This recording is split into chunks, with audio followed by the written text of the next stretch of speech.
পরম করুণাময় অসীম দয়ালু আল্লাহর নামে শুরু করছি। হে রসূল, পড়ুন আপনার প্রতিপালকের নামে, যিনি সৃষ্টি করেছেন মানুষকে সংযুক্ত রক্তপিণ্ড হতে। পড়ুন এবং জেনে রাখুন আপনার প্রতিপালক মহাসম্মানিত, যিনি কলমের সাহায্যে শিক্ষা দিয়েছেন। তিনি মানুষকে শিক্ষা দিয়েছেন যা সে জানত না। নিঃসন্দেহে মানুষ সীমা লঙ্ঘন করে যখন সে নিজেকে অভাবমুক্ত বা স্বয়ংসম্পূর্ণ মনে করে, অথচ তাকে আপনার প্রতিপালকের নিকট প্রত্যাবর্তন সুনিশ্চিত।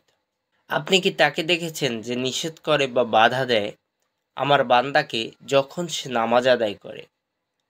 আপনি কি লক্ষ্য করেছেন, যদি আমার সে বান্দা সঠিক পথে থাকে অথবা সে যদি নয়পরায়ণের শিক্ষা দেয়, তবে কি তাকে বাধা দেওয়া উচিত? আপনি কি দেখেছেন, যদি সে সত্যকে অস্বীকার করে এবং সত্য থেকে মুখ ফিরিয়ে নেয়, তবে কি সে জানে না যে নিশ্চয়ই আল্লাহ সব কিছু দেখেন? না, এরূপ করা কখনোই উচিত নয়। তারপরেও সে যদি এরূপ করা থেকে বিরত না থাকে, তবে আমি তার মাথার সামনের দিকের চুল ধরে টেনে নিয়ে যাব, যে চুল মিথ্যাচারী ও পাপাচারীর। অতএব সে তার সাহায্যকারীদের ডাক দিক তাকে রক্ষা করার জন্য। আমিও ডাকবো জাহান্নামের প্রহরীদের। তার মানুষকে এরূপ করা কখনোই উচিত নয়। আপনি তাকে পাপী ও মিথ্যাচারীকে অনুসরণ করবেন না, আর আমাকে সিজদা করুন এবং আমার নৈকট্য লাভের চেষ্টা করুন।